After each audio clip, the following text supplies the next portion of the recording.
My name is Matthew Foster, and we're talking about this meeting about Ella Bell.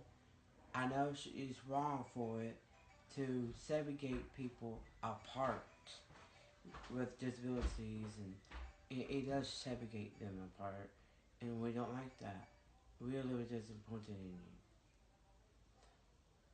you. And the other things, people need education and more whites, several white institutes, and we're always there for them. They always have God know when, and you have to keep people in school and to learn about stuff like um, something like science, math, and different kind math, and they need more whites in their own community out there. Like me, I have a disability too. My whites, my high school days, and my job too. Chuck E. Cheese, the rest of my life. 18 years. And that's it. My name is Josh Eccles. I am a self-advocate all through school. I was in regular classroom. I do not think I would even have a job today if it had not been included.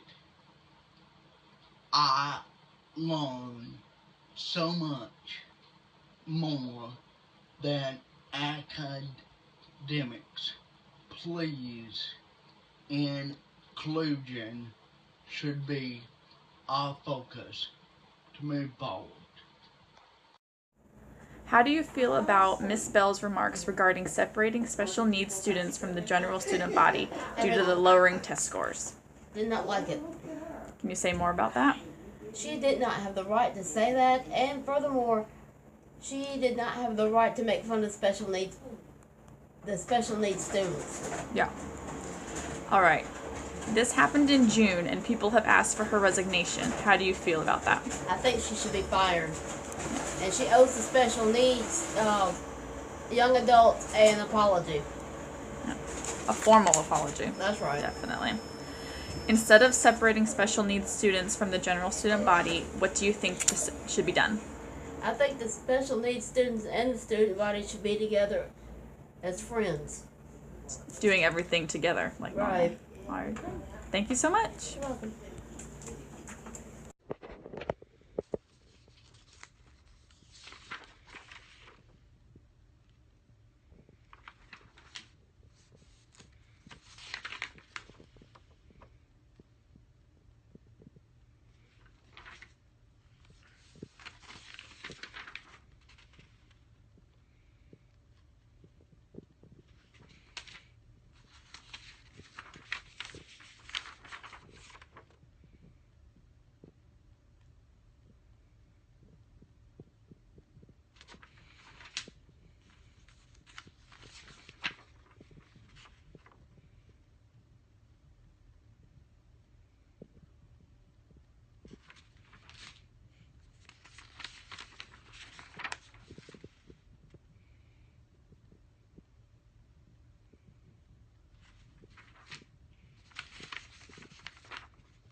Hello there.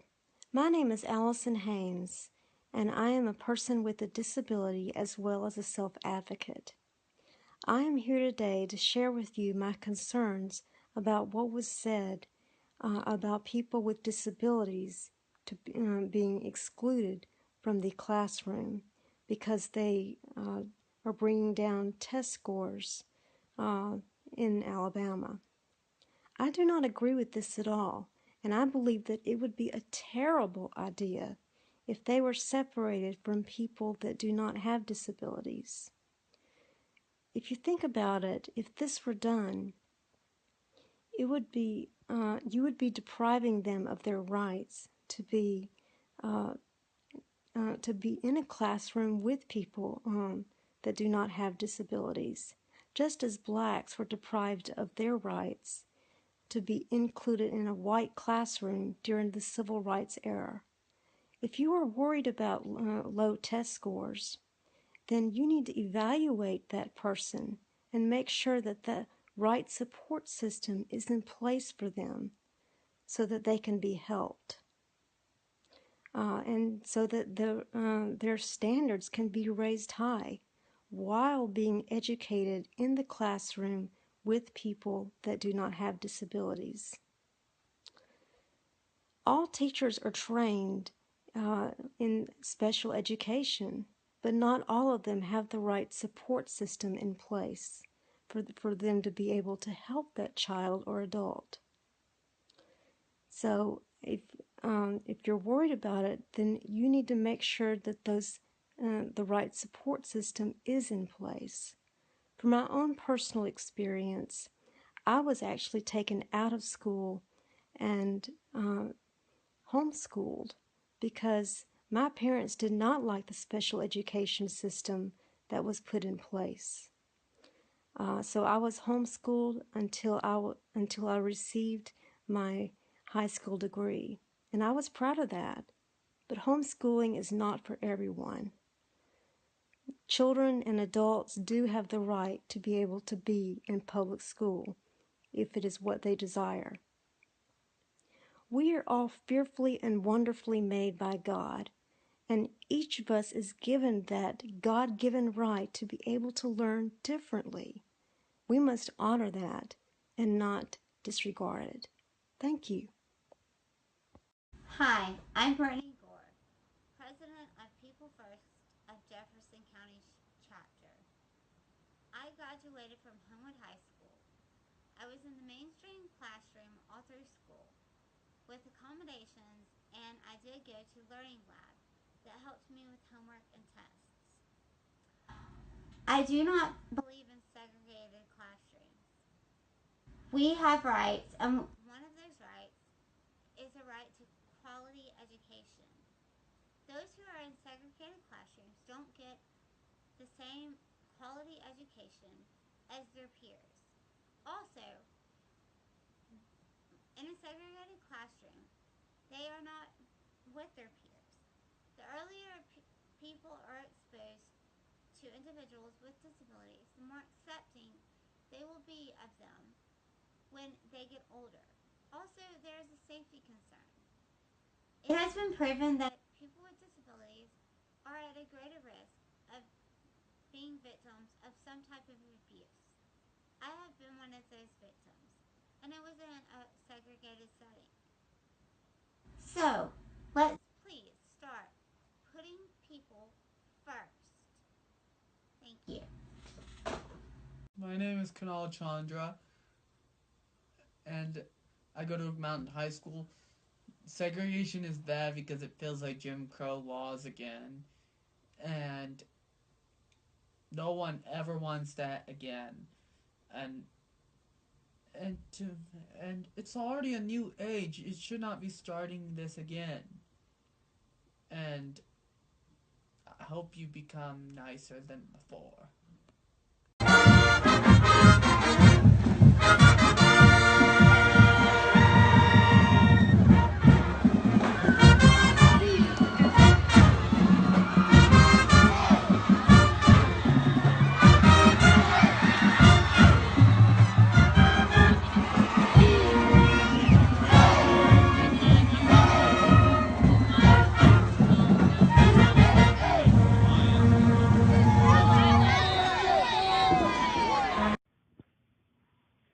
My name is Dina Johnson, and I graduated from Cleveland High School in 1989. with a regular diploma and full inclusion classes. Today I live in my own apartment and drive my own 2016 Nissan Versa and work in my community. I know the support that I got from my inclusion classes and my peer support has helped me live independently and allows me to make my own choices. My name is Katie Johnson, and I'm the president of People First of Alabama. I am here to talk to you about Ella Bell, what she said about special needs in our school system. We have rights to have a great education. We are equally like everybody else. Thank you. Hi, I'm Laurel Brown, and I went to Mountain Brook High School, and I don't like the idea of people being separated from their school because they are separated from their friends. That's all I gotta say. Thanks. We are Hannah and Kendra, and we believe that any student should be able to go to any college that they want to attend. Education is way beyond a pencil and a paper test. Education is meant for everyone. Hi, I'm Jennifer Terry, and as an elementary school student, I would watch the last group of kids enter the lunchroom. They came in a quiet, single-file line, a group of about 6 who I didn't know. They always sat alone, and no one ever acknowledged their presence. I determined this must be a local, poor family who couldn't afford food, so the school let them come there to eat. I watched this for a couple of years, and then one day I and a few others were selected to go watch a movie. We were sent to a plain white trailer outside behind the schoolhouse. When I walked in, I realized that impoverished mom was a teacher, and those children were fellow students who had been kept tucked neatly away outside the camp, so to speak.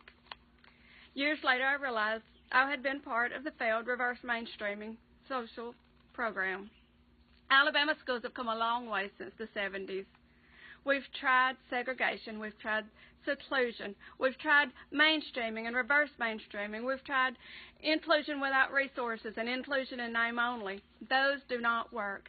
Alabama schools are no longer expected to only teach reading, writing, and arithmetic. Schools are expected to empower all children to reach their fullest potential.